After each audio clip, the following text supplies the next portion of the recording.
The New Jersey Statehouse Watch is on. From Trenton, we explain what's happening inside the Statehouse, speaking directly with legislators, policymakers, and budget experts to bring you the facts behind the decisions.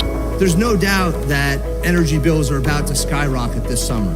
$300 million to Newark billionaires? That ain't cutting it for rural New Jersey. Enough of it. With your hosts, Jack Brangan and Constance Ditzel. So stick around. Here's Jack and Connie.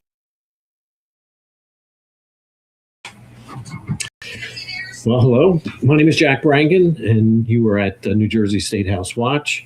And I'm here with Constance Ditzel. Right. Constance, how Good are you? evening. And Started an hour later tonight. Yeah, a little bit later. It's a long story, but we are here, and it is summertime. I know. You think it's really here? I know. I'm wearing seersucker. Well, It's summertime. I did get my Tommy Bahama shirts out. Okay. So that must be an indicator right there. But we're going to have a great show tonight, a very interesting show, and a little bit different than what we've been doing in the past. By the way, everything on the show is about New Jersey. We're not going to talk about anything going on in Washington unless it relates to New Jersey. You can always watch this podcast live or the past shows by going to NewJerseyStatehouseWatch.com. And everything is there with it live and how to get to the past shows. Also, any of the past shows you can download using Apple, Amazon, or Spotify. So any of those, there's a link on our website out to YouTube. So there's many different paths to our show or to the past shows. And so far, we have been focused on bills that have been going through the legislature. And, you know, there's plenty of bombshells going through the legislature in Trenton. And you really can't track them all, but you try to pick out the ones that will have the most impact on people. This is going to be a little bit different tonight. We have Chris Russell with us, and he is a political strategist. So we're going to talk about campaigns more than anything else. So why don't we start with set the tone here, because when you talk about campaigns, two things come to mind.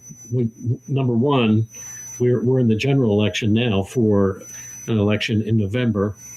And of course, we just finished the gubernatorial, and we're into the Mikey Sherrill administration, for better or for worse. And let's take a look at the first clip here, Mr. Producer, and we'll. Moments ago, I called and congratulated Mikey Sherrill and gave her my very best wishes.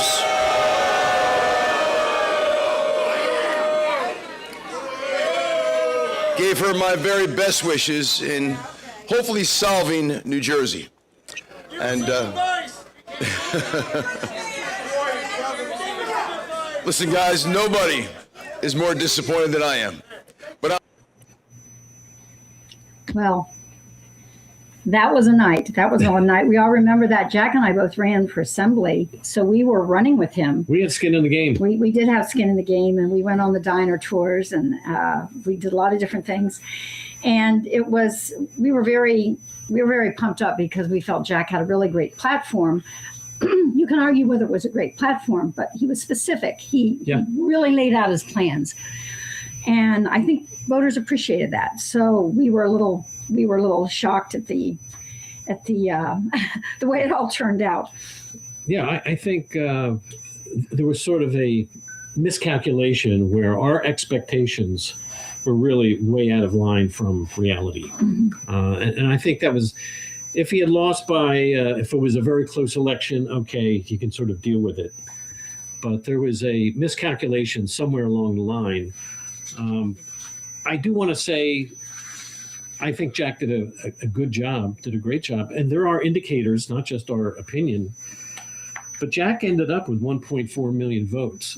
Now, that's a lot of votes, but if you compare it to the prior gubernatorial elections, he got more votes than any other Republican gubernatorial candidate back to 1969. Mm-hmm. So he did better than any other candidate, any other Republican gubernatorial candidate, back to 1969. In addition to that, the 1.4 million votes that he got was greater than any Democratic candidate back to 1969. Even Phil Murphy, with that number, he would have beaten Phil Murphy. The only person he didn't beat is Mikey Sherrill this year. So he did a good job. He got a lot of votes, not enough to win. There was a tremendous difference in the number of voters that voted this time around compared to the last Chitterelli Murphy. We're going to talk about that a little bit. And I think Chris is in the waiting room, in the green room. We're going to talk to somebody close to this campaign.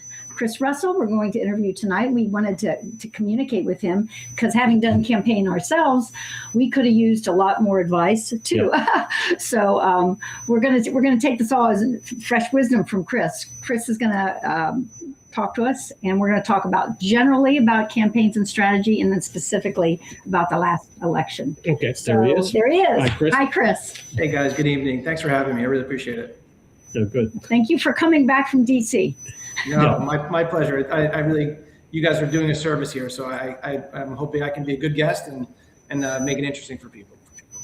Yeah, one thing that we discovered on our campaign, and with the show here, we've gotten to know multiple assembly people, and frankly, most of them just sort of run their own campaigns. It's I was talking with Vicki Flynn about campaign manager. She ran her own campaign with Jerry Scharfenberger. Not that much different than you and I, other than they're better at it and had maybe been doing it longer. In our cases, we're brand new at this game, So, Chris, in your case, what campaigns? Give us a little bit of your background, how you ended up where you are. Yeah, well, I tell people all the time, it wasn't necessarily a typical story. I wasn't a teenage Republican. I wasn't a college Republican. I didn't spend much time focused on that when I was in high school and college. I went to Temple University, as people who know the logo might see behind me. But I didn't get involved in politics until 1994. I was looking for what I was going to do next. I was graduating the next year. I kind of had I tell people my start to college was a lot more about the only P in my life then was party, not politics. And so I was not the best student to begin with, but as I kind of figured out like life is approaching fast here, I started taking it seriously. And I went to intern for my hometown congressman, who happens to still be the hometown congressman, Chris Smith. And I was in his office in Whiting, New Jersey, little small town kind of in Manchester Township. And it was a great opportunity to be there, but it was also the most boring internship you could possibly have. Right? I was sat in a district office that was, he was rarely, if ever, there. His staff was amazing and treated me like gold, but they realized that wasn't probably the right place for someone who was, 20 years old. And so I went to intern, free internship on the Hightayan for U.S. Senate campaign. A guy named Chuck Hightayan, who ran in 1994.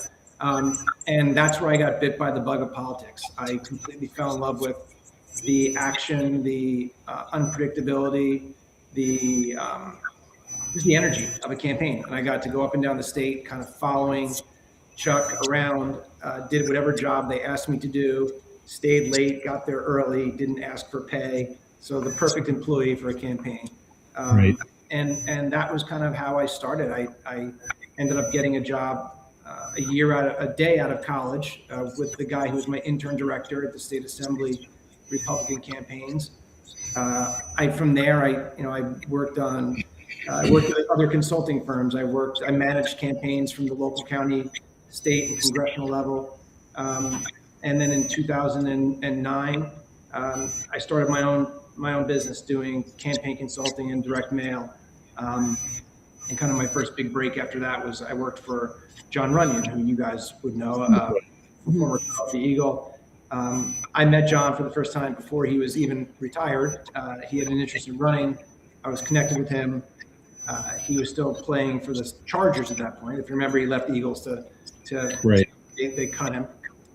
And when he came home, he dove right into a campaign, which we ended up knocking off an incumbent Democrat that year, John Adler. And that was kind of big break in politics, getting John elected, and since have gone on to work for, people both here in New Jersey, plenty of folks, and then across the country as well. And happy to walk through some of my clients, but I don't want to monopolize all of our time. But I've worked on races, won and lost big races here and across the country, mostly focused on these kinds of bluish or purplish districts that are tough to win, for anybody. But it's where I cut my teeth, and I still love the challenge of it. So you stick with the GOP in general. You're Yeah, you can't listen. You can't really play both sides of that fence. It's no one will trust you. There was a time, but I don't think anymore. I'm going to ask you a typical interview question, but what would you say are some of the three mistakes, some of the top mistakes a campaign makes, and likewise some of the winning strategies? Well, I would say one thing, Constance. I've always told people that, and I think this, you guys having run, you know this. I mean, I don't think there's a cookie cutter way to win a campaign or a guaranteed way to lose a campaign. I think every campaign is different. If you treat them like, hey, this worked in that campaign, so I'm going to just repeat it here and expect it to work, it may not. The district is different. The candidates are different. The issues are different. Right. But I would tell you, I think you have to have a candidate who's fully committed, right? Who's willing to put in the work, whether it's going to be for local office or statewide office. You have to be about something, right? The campaign has to be about something. So it's a message that people can feel compelled to follow or listen to. And I think people have to understand that you can't do it alone. You need to have grassroots support. You need to be able to raise money. You need to be able to have a campaign that is more than just you. I think campaigns that end up becoming movements are much more successful than ones that are tried to run by a one-man band or one-woman band. So I think that's the things you can do right. I think the thing you can do wrong is kind of flip side. I think you know it all, one, and not do your homework. Understand the district you're running in, understand what the issues are. Don't just get into this and think your pretty smile and your warm demeanor is going to win you the race. It's probably not.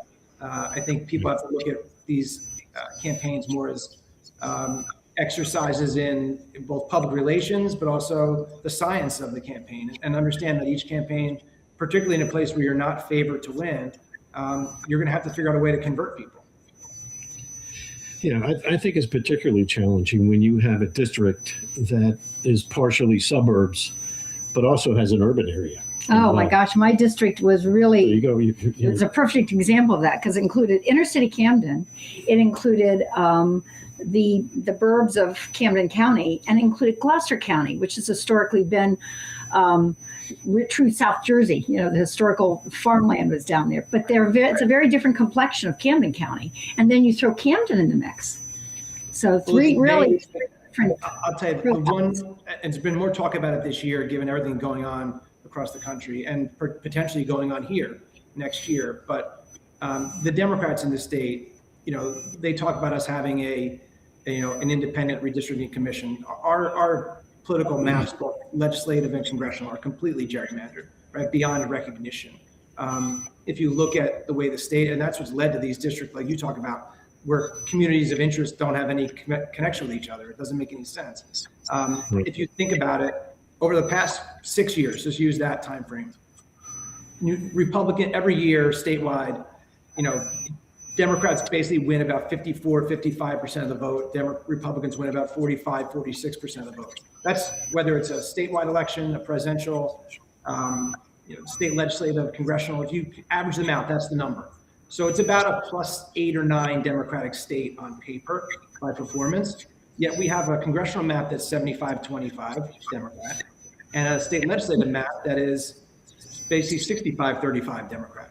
So tell me how that map reflects the state that we live in. I think, unfortunately, you guys are one of the people who fall into a situation where that district you guys ran in is drawn to elected Democrats. It's not drawn to even be competitive for Republicans. And, right. And the way they're drawn is because they will take suburban towns like that and then carve off a piece of a very Democratic area, put it together, and voila, you have a district you're going to lose by 15 or 20 points, no matter what you do. And I think it's really a disservice to the state in a lot of ways, because you get a very elected bodies that don't reflect the electorate, which is a big problem. I think a lot of it is the mood of the voters. There's a lot going on in Jersey, and in many cases, I think the Democrats are sort of shooting themselves in the foot. What's going on at Delaney Hall can't be good for any party. It's certainly not winning voters there, I don't think. The taxes are not going down. The cost of living's not going down. So the affordability platform that Mikey ran on is not, we don't see any evidence of it yet. And I'm beginning to think that, when it's time for the election, which is 2 more Novembers, 2 more years in New Jersey, it's going to be the mood of the voters. If people are still struggling financially, if school districts are still closing schools, the school taxes are going up. If they're not seeing relief, the mood is going to be bad. And, what will happen, hopefully, we might see something like Ed Durr, who, on paper, it looked like he had no chance. And I think he used door knocking more than anything else and just worked his butt off and, won the voters over. Yeah. And, Is door knocking still in this technology world? That was one of the things we struggled with, because with the Ring cameras and everything, and people just plain not answering the door anymore. The motto I was given was knocking on doors wins wars. Now, this is a very practical, basic technique, and you can spend an awful lot of time doing that. What are your thoughts? I think it's a two-part answer to that. I know the doors win wars slogan and all that, and I think there's truth to that to a degree, but to expect 2 candidates or 1 candidate to go knock on every door in their district that matters and to speak to a voter is just not realistic, right? The doors win war stuff is really driven by this kind of growth in canvassing and people who are out there now, not paid door knockers. These are not like local volunteers knocking on doors who are talking to their neighbors. These are people imported from some other place to come in and be paid to knock on doors and to make voter contacts. So I think doors matter. And I think certainly a one-on-one conversation with a voter is a great way to get a vote. But it's also not realistic, I think, for particularly campaigns that don't have huge budgets or people who have jobs or families and things they can't dedicate every waking hour to the campaign. It's a lot to ask to knock on all the doors and make those contacts. So that's where it comes in. You need resources to communicate. And New Jersey is an extremely expensive state to do that, which puts a lot of pressure on, folks like you who ran and others. And I think the problem is, if you look at these districts, part of the reason why it becomes even more difficult is people who are looking to invest in campaigns say, well, if I look on paper here, more than 2/3 of these districts are drawn to be won by Democrats. So how do we overcome that? Do I want to invest in that, or do I want to take that money and take it to a more competitive state? And I think ultimately that, it's hard for a candidate without other means to raise the money, and to think that only door knocking is going to carry you to carry the day it's just not true. And I would argue, no knock on Ed Durr, but Ed Durr won largely because Jack Ciattarelli dominated that district in serious fashion. I mean, Jack won that district by a ton more votes than Ed Durr won it by.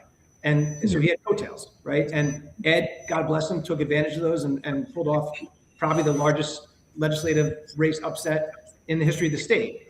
However, it was driven by a kind of a statewide momentum that had been built in 2021 for Jack, which carried a bunch of other people over the line too. Unfortunately, we've given a lot of those seats back in the past. Yeah, and there's that, and there's social media. Now, social media, I felt as an assembly person that was some way for people to get to know us. But honestly, I really don't think it made, this is just my opinion, I don't think it made that much difference for the governor, Jack Ciattarelli. I didn't feel like social media engagement was so necessary. I think maybe it depends on the position. I think social media is helpful, but again, it's not, it can be a false positive or a false negative. Sometimes if you're looking at your engagement and response on social media, you're in many ways talking to an echo chamber, because the way the algorithms work on social media is they kind of make you talk to people who talk like you and kind of segregate you from people who don't talk like you. So there's a lot of not knowing, which I think to your side, I heard you on the open, Jack, talk about, being surprised on election day. And certainly I was too. I didn't know whether we would win in 25, but both our own polling, and then if you looked at, I don't know if you guys are familiar with the Real Clear polling average, which is like an aggregation of all the public polls that are out there, right? And so if you look at New Jersey in 2025, if you took every public poll that was floating out there in New Jersey over the course of many, many months, it had Mike Sherrill plus 3.3 on election day, right? That was the average. So I think that was the expectation, right? The race would be a low single digit race, and it would go either way. So what turned out certainly was a surprise, but I think a crushing disappointment, not just a surprise. But I think in terms of social media, you're right. It's a tool, just like door knocking, just like other things, but it's not the only thing. And I joke around all the time, social media, the idea that you can just get organic following on social media and have all these people flock to you. There's a reason why Mark Zuckerberg is a billionaire, right? Because it's not free. Right. If you want to get real reach on social media, you got to pay for it. And I think that's something most people also don't think about or understand. There's a paid aspect to it that is kind of unspoken, but is real. Yeah. And then there's subliminal messaging and hard going at it. When in the campaign season, say, you have a November election, when do you really start up with the campaign? Yes. I know you're going to say you start as soon as the primary's over, but is there a period where it's rather subliminal and people just aren't paying attention anyway in the summer? People are not thinking voting right now. No, I think you're right. I think this kind of post-primary through probably July is a big malaise, right? Even through August to a degree. The problem is when I started, in politics, like election day was election day, and you had absentee ballots and a few other things that, you had to focus on, but largely you were focused on a Labor Day start and a first Tuesday in November finish. Now you basically have election day is 6 weeks long, and it's every day for 6 weeks. And, right around September 20th, give or take a day or two, mail-in ballots will go out. And then about 45 days later or 40 days later or so, you have early voting. So in terms of the way it used to be, you can't focus all your energy on the first Tuesday in November, which I think gives the problem we have, Jack, in that regard, and Constance, is if you wait too long, it's too late, right? You have to get out and communicate with these voters, because there are some people who, even to your door knocking is a great example of why you need organization around your door knocking. If you could knock on someone's door on September 25th and they could tell you, I voted already. Yeah. Right. So lists are updated and all that kind of stuff. So I think you have to look at the campaign. Even the voters aren't paying rapt attention to what's going on. The planning inside your campaign has to begin right after the primary, because you need to start communicating with people, whether it's subliminally, like you say, or a little more aggressively, in a way that they are aware of you by the time you get to mid-September. Because if you don't, you're behind the eight ball. Yeah, what we did during our campaign, one technique we use, and Constance did this as well. All summer, we went to all the public events, the concerts, and in the towns within the county, there's concerts going on all the time, every week, on the weekends, all through the summer. And we would plant ourselves towards the exits. After the concerts, people are, coming out en masse out to the parking lot. And we would have people handing out literature just to get our name, our face, in front of them, with the idea that 6 touch points finally gives you recognition, so that when people go into the voting booth, may have no idea, but just the name recognition, a lot of people will vote just on name recognition. And we did that all summer. And unfortunately, our team wasn't big enough to get all the events. Mm-hmm. But we went through close to 8,000 leaflets just in the summer, going to the concerts in Collingswood, Haddonfield, Cherry Hill, and handing things out. And frankly, even during that time, people would stop and talk to you. So when I compare that to door knocking, and you knock on a door and nobody shows up, or, everybody ducks for cover inside the house because somebody unannounced is at the door.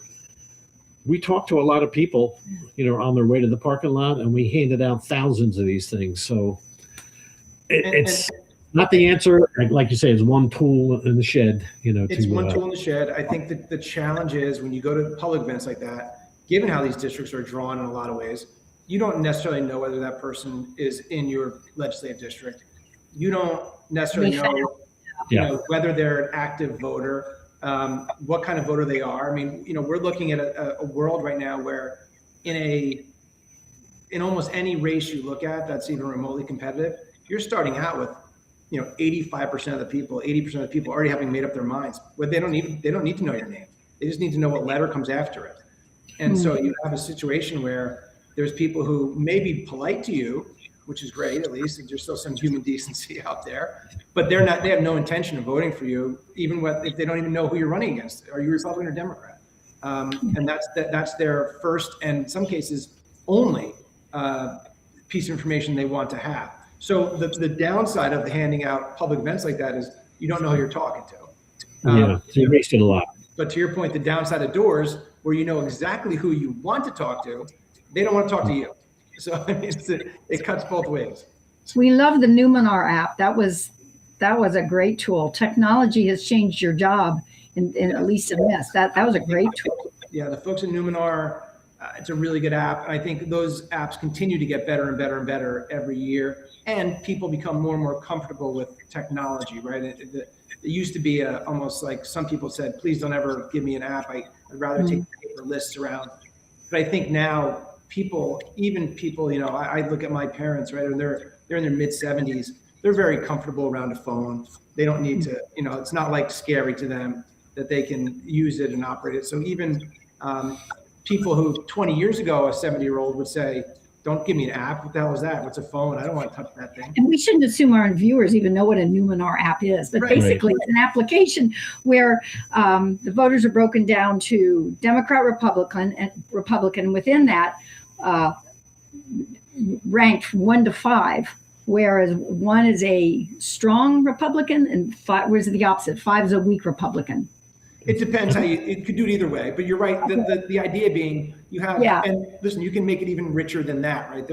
For Jack, and our data guy on the campaign was from the Trump team, and he was excellent in terms of, being able to model data and all that. But so data has become a great weapon in campaigns. It's expensive to get really good data, but you can know a lot about whose door you're about to knock on, or whose house you're about to deliver a piece of mail to.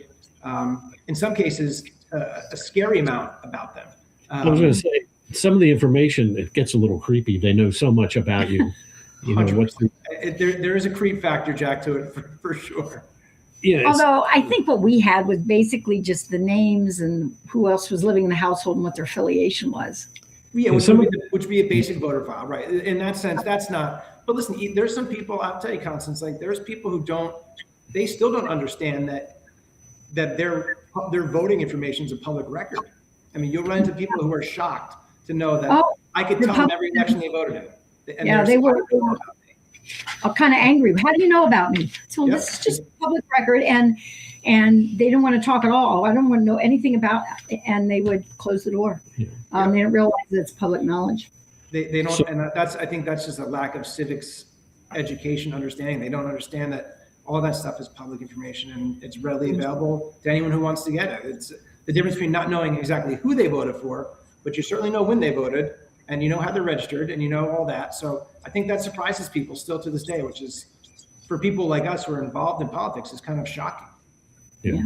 By the way, you're right. At these concerts, when people stopped and chatted with us, if I spoke to 10 people, 5 of them just wanted to know, are you a Democrat or Republican? Yep. And if I said Republican, most of them were polite. Not all of them were polite, but they would just walk right on. You mean if they were Democrat? If they were Democrat, yeah. And then were people here from Philadelphia who can't vote anyway, right? But they came over to the great music. Yeah. So do we want to take a break soon? Where are we? I think we're coming up on a break, and I guess we'll talk a little bit about the election, Jack Chittarelli, and maybe a little bit about our database, voter registration database, and things like that. So stick around. We'll be right back. America's Pulse Network. The mainstream media is bought and paid for. The truth is twisted to fit their agenda. But America is waking up. Because podcasts are the future for trusted media, welcome to the America's Pulse Network. It is a network built by patriots that upholds the Constitution. But America's Pulse Network stands for God, truth, and the America First movement.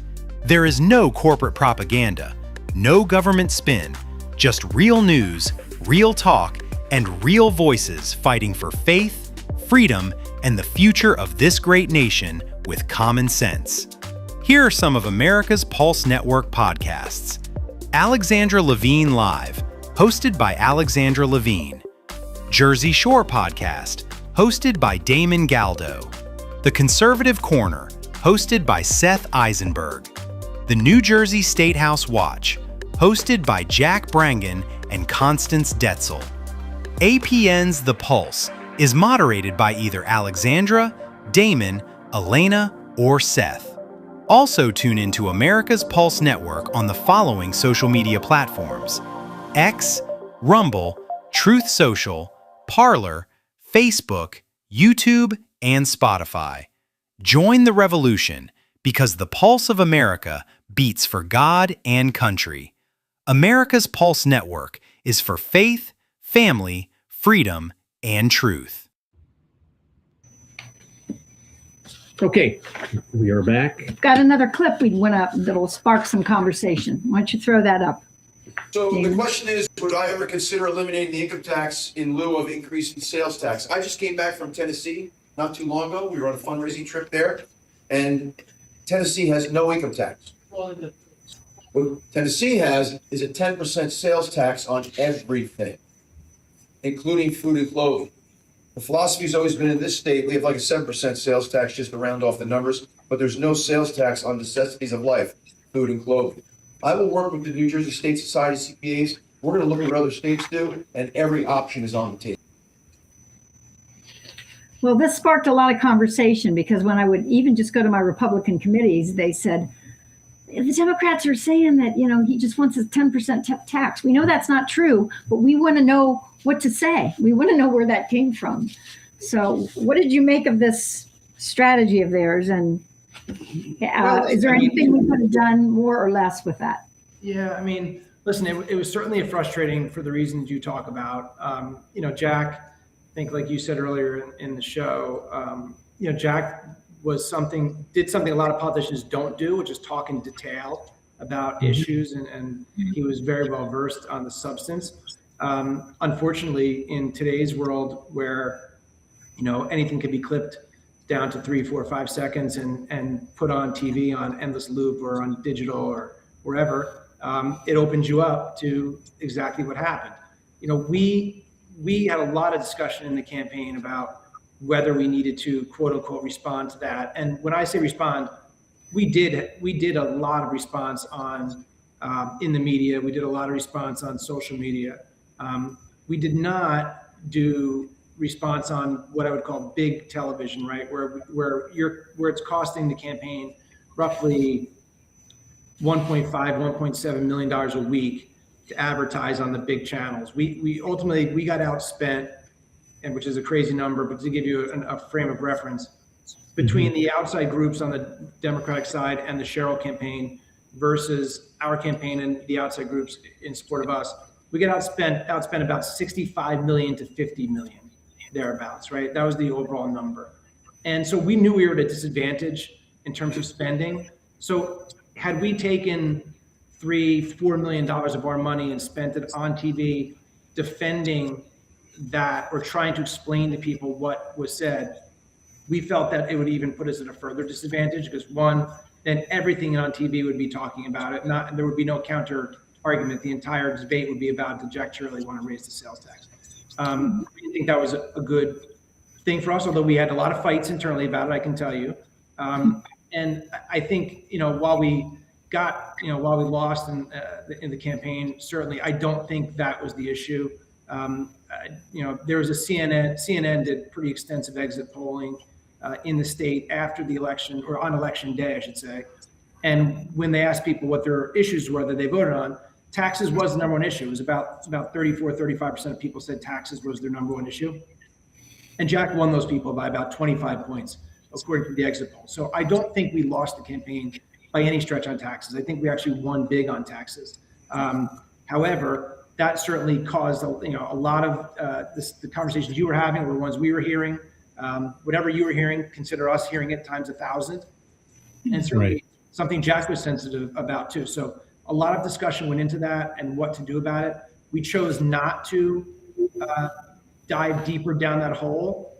Some people probably would have done differently, and that's fine. But as I always tell people, politics is the greatest Monday morning quarterback sport in the world. When you're in the campaign, you have a finite budget. You have to make decisions every day and live with them, which is what we did. And people could criticize it or not. That's fine. That's part of the job. But I feel like we made the right decision not to go further down that rabbit hole. But certainly the clip and the use of it by the other side was certainly a problem. Even if it didn't damage us in terms of our standing with tax-driven voters, it certainly created a lot of consternation in other places in the campaign, and it was a tough call not to push back. It really shows how dirty politics is, because that obviously that was not the discussion at all, but they took that 10 seconds and ran with it. The other I'll add one thing to that, Jack. I think one of the problems on that stuff is, and this goes for advertising in general now, or political campaigns in general, whatever you think of the media, and I have very dim views of the media in terms of where I believe they are in terms of their bias and everything else. With some exceptions, there are some good reporters out there still, but it's worse than it's ever been. What I will tell you though is, back in the day, there used to be a media that would at least serve as a referee, an arbiter of these fights. So if something like that came out back in the day when, say, people actually read the Star Ledger or the Philadelphia Inquirer or the Press of Atlantic City or the Asbury Park Press, there would have been coverage of the fact that the clip was taken out of context and not true, that everyone would have read. That doesn't exist anymore, right? So it's really on the campaigns and on word of mouth to have these debates, and that makes it much harder for a campaign. Just like you guys said, then you have to decide whether you're going to take your resources, stop playing offense, and go play defense on something. And that's a tough call when you have a capped race, which, as you know, in New Jersey, both our campaign and their campaign on the hard side, on the campaign side, we're part of the state matching funds program, which means you're limited to what you can spend. It's a lot of money, but every decision of what you spend means something else gets cut, right? So there's a struggle that has to go on, like almost any small business has to struggle. Yeah, so the other thing that was sort of memorable in the campaign, maybe from a negative standpoint, is during the debate, the accusation by Mikey Sherrill about Jack responsible for the death of thousands of people with his documentation or whatever it was that he was, whatever it was, it doesn't matter. The accusation was there on, the night everybody was watching on the debate. And there was some catch up after that. Because I think he did put out some. He sued her for that. Yeah, listen. When that happened, I kicked myself a little bit that Jack wasn't more prepared to deal with that attack. I didn't think she would go that far with it, right? I don't think we could have predicted she would have accused him of mass murder on a debate. And I think she screwed up, to be candid with you. I don't think that was part of the plan. I think she got frustrated and lashed out. But, his reaction was one, I think, of a very human reaction, which was like, you got to be kidding me. Right.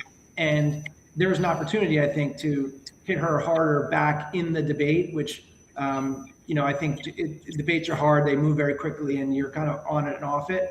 But I didn't think that inured well for her, that accusation, and they really didn't do much with it on TV. So I don't think they thought it had much legs either. And my guess is that while I was cringing a little bit when she said it, I think their people probably cringed a little bit when she said it, because it was one of those things that came out of left field in a way that, whether you liked Jack Chiarelli or didn't, to think he was guilty of that was a bit too far. And so I thought it was one of those kind of things that was interesting from a news perspective, because it made such news. And yes, we threatened the defamation suit and all that. But in terms of how it impacted the campaign, I don't know that it did, because it really never made its way onto the airwaves in any real way. Right.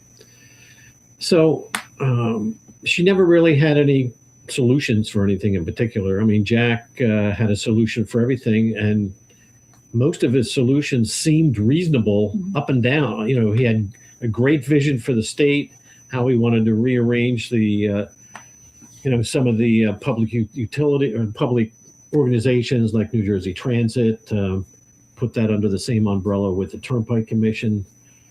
Really a lot of exciting things. It sounded like it would have really turned the state around.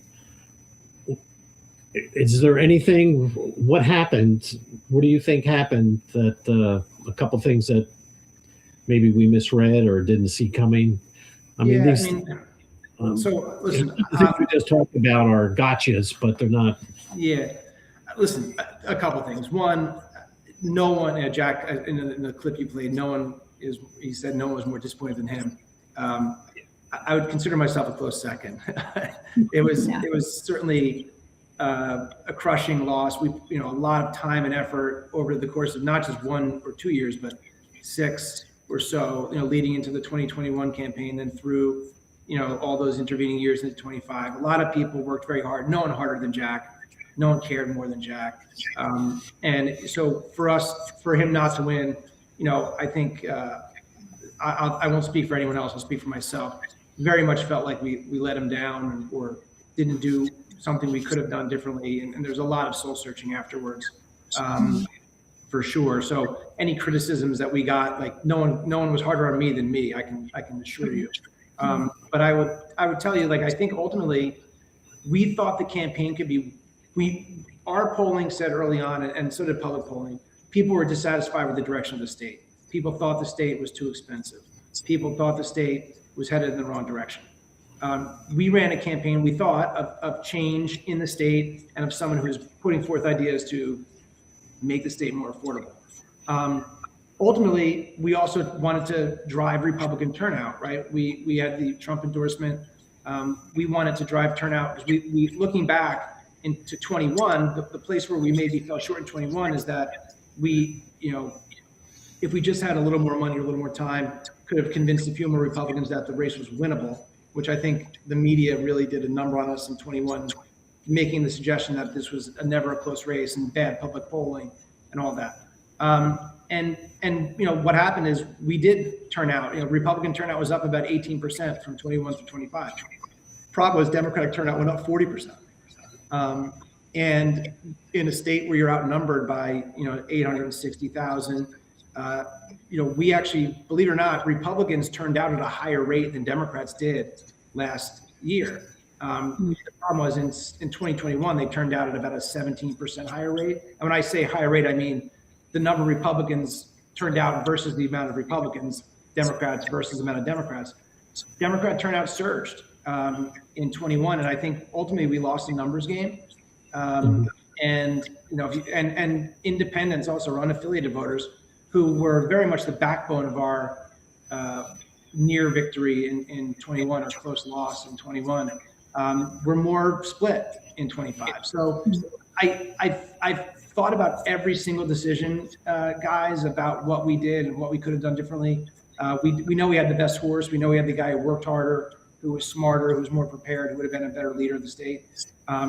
I think we got swept up in something bigger than what we could control, and that was a turnout surge that we certainly didn't see coming to the degree it came, and a numbers game where, like you said earlier, Jack, in your lead, Jack Ciattarelli got 1.4 million votes. If you'd have told me on January 1st of 2025 that he was going to get 1.4 million votes, I would have told you we're going to win.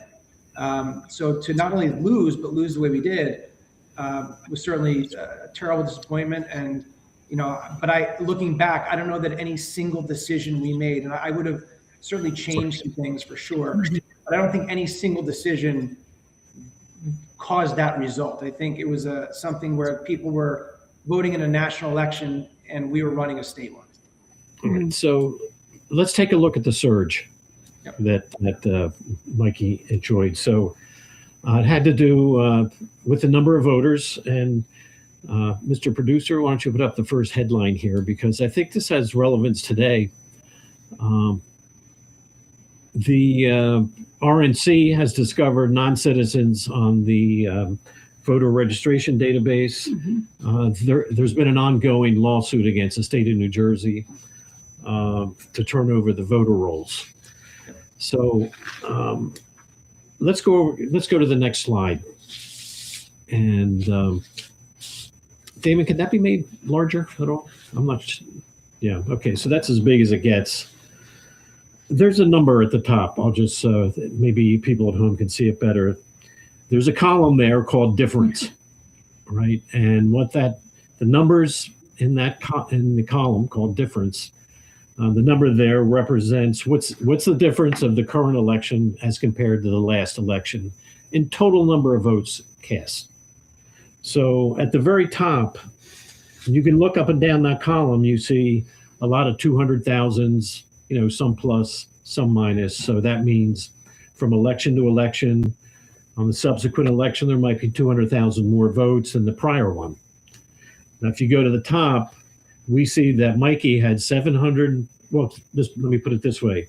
There were 719,000 more voters that voted in this election than in the last election of Chitterelli and Murphy. So that is a huge jump. Up and down that list, you see 200,000 and less. For this one, the total number of people that voted, it's over 700,000 that came out of nowhere. So if we go to the next slide, Mr. Producer, we'll see where all those votes came from. And again, maybe the people at home can see it better.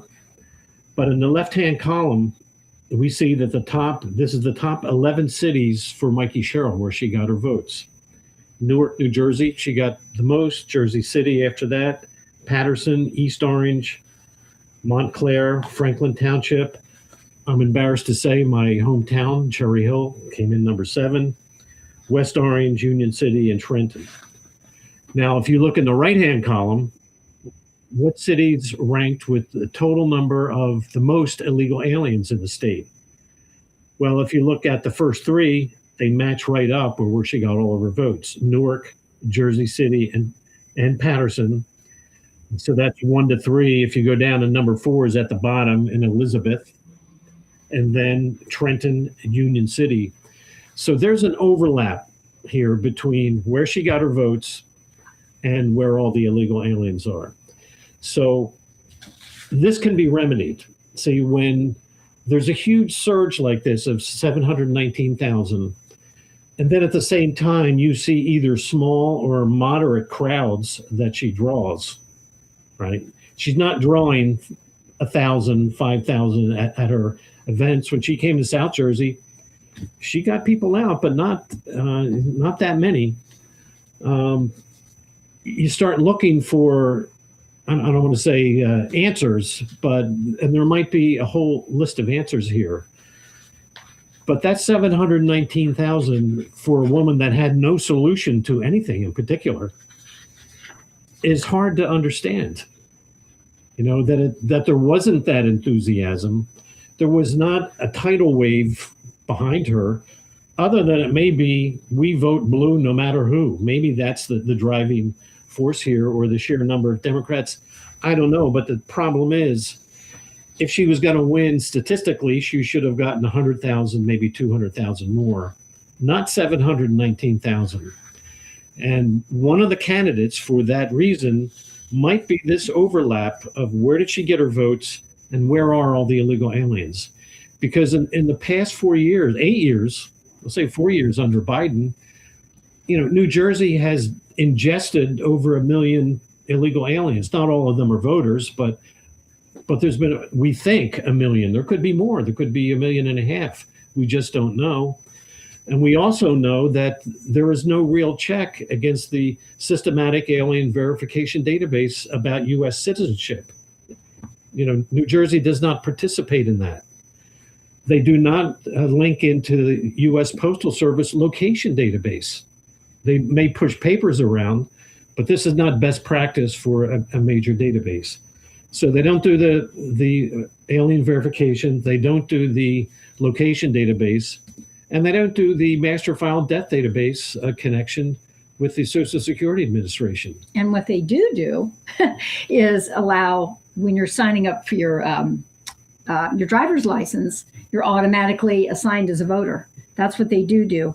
Yeah. And back in 2022, two assemblymen tried to put through a bill, A 1554, that would require the state of New Jersey to do an audit and bounce against the voter registrations versus non-citizens. They tried that in 2022. The bill was dropped dead. That was 4 years ago. Those same assemblymen are putting it through today. So there's an unwillingness even to, if it's fine, then why can't we see, Yeah, so, I'm not saying this is the reason, but I'm saying this 719,000 sticks out like a sore thumb. And there's a coincidence here that all the votes that she got maps pretty closely to the number of illegal aliens. And the voter registration database is being held tightly by the Democrats. They will not really release it. And as you know, there are lawsuits to get this database to do an analysis. And my position is you need to give this to a third party, an IBM, an Accenture, Deloitte, KPMG, somebody that is a third party to take that database, run it against the alien database, the Social Security database, the location database, the death database, and give us a report back. Well, what were your findings? And whatever those findings are, you can disperse them to the county boards and let them start working on them. But if we find out that it's loaded with illegals and dead people and people that are living in Pennsylvania and Ohio, I don't think you can certify another election until you certify that database. So that's my position. And I appreciate it. So I think a few things, and I give my best reaction to all of it, because I think there's a few things that we should talk about. One, there's absolutely, it's not a guess, or it's not a hunch that there's fraud, right? There is. I mean, people have been convicted of voter fraud in New Jersey in the past 4 or 5 years in a few locations. The article you just pointed out with Fox News and what the RNC and NJGOP have uncovered is that there absolutely are a certain number of people who are illegally here in the country who are getting their way onto the voter rolls. I think a lot remains to be seen. I read the reports today. I understand from what the NJGOP says, they're only at the beginnings of their analysis of what it is. But right now, they've been able to identify, quote unquote, hundreds of cases where people were on the database illegally. I take this position. I think there's an issue with the voter rolls. I think they need to be purged. I think they need to be cleaned. I don't think we should be accepting votes 7 days after the election. I don't think we should not have I think we should have voter ID, so people feel a confidence level that people who are who they say they are when they come to the polls. I think there's a lot of things in our current voting approach in New Jersey which need fixing. I don't think that's why Jack Ciattarelli lost. I think there was a surge, like I said, in turnout, which frankly it was less than 60% of Democrats who turned out to vote. Right? This wasn't like 90% of Democrats who showed up to vote.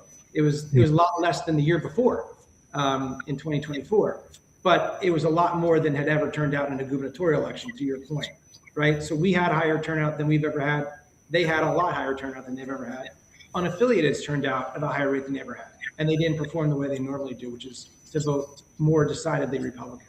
So while I don't dispute the need for very, very comprehensive election reform, voter file cleanse, purging, making sure that we have the most accurate and up-to-date file possible before any election. So I think it should be done on a regular basis, candidly, not every once in a while. I think it should every time, and there's no reason why it can't be, right? I mean, this is not rocket science. But right now the Democrats have no incentive to do that because they control both houses of the legislature. They control the governor's office.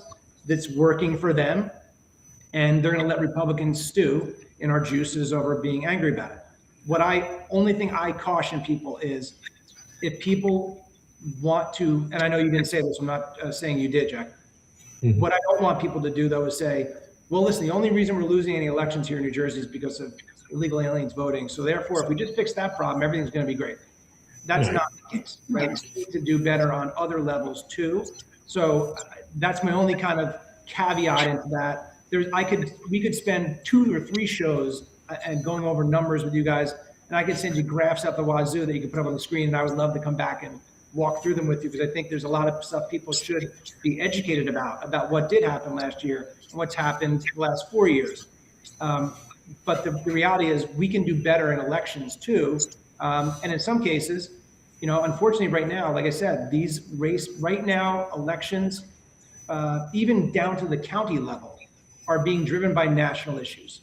And to the extent they're being driven by national issues in a state where we are outnumbered like we are, that's a bad scenario. Just like it's a bad scenario if you're a Democrat in Alabama.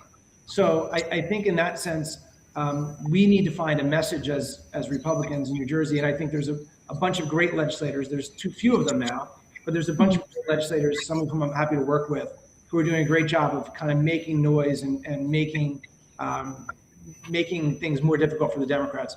But we as Republicans in New Jersey need to figure out how to, when you're outnumbered, you need to figure out how to come together, get behind a message, a consensus message, a consensus candidate, and try to your point, convince people to do something that they haven't done in the last few elections. And I think for us, if you go back to 21, Democrats were asleep and we almost pulled it off. And now I actually, in many ways, I lose more sleep now about 21 than I do about 25, because I feel like 21 was in our grasp in a way, and it got away.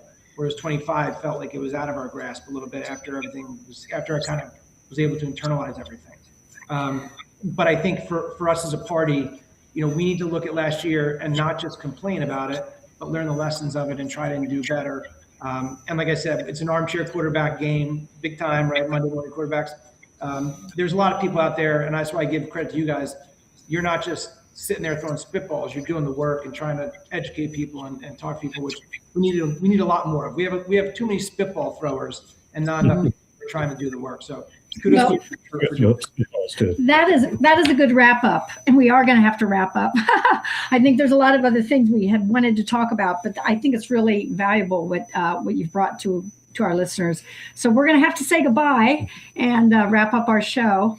And thank you so much. Like I said, we could talk about things over and over again. So anytime you need a pinch hit on a guest going forward, you know my number, and I really do thank you guys for having me on and giving me an opportunity, and thank you again for what you're doing for the party and for Republicans in New Jersey.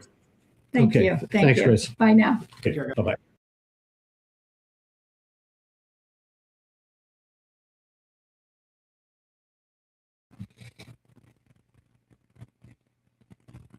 No break. Oh, we're going. Okay. So I at least want to do 2 seconds. There was a final vote. There will be a final vote on a bill that we've been talking about here, this A2260, that it gives sweeping protections for medical providers over minor children in their care. And this has to do with gender dysphoria. It has to do with abortion, has to do with freedom of speech. It's a sweeping bill with restrictions for freedom of speech and yet protections for providers all the way down the line. This is coming up for a vote on Thursday. There's still time. If we have made some progress, there have been some changes made to the bill, but still it's looking dire. If you have, you should write your congressman, write your assembly person. It looks like there'll be a final roll call on Thursday. It's called S2260. We don't have time to get into it. Right. A2218. We really don't have time to dive into it, but you can find plenty of information on it.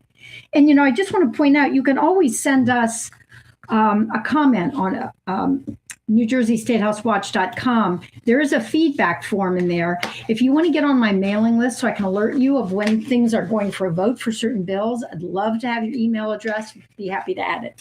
Okay. Are we talking about next week? I guess, yes, we are. Right.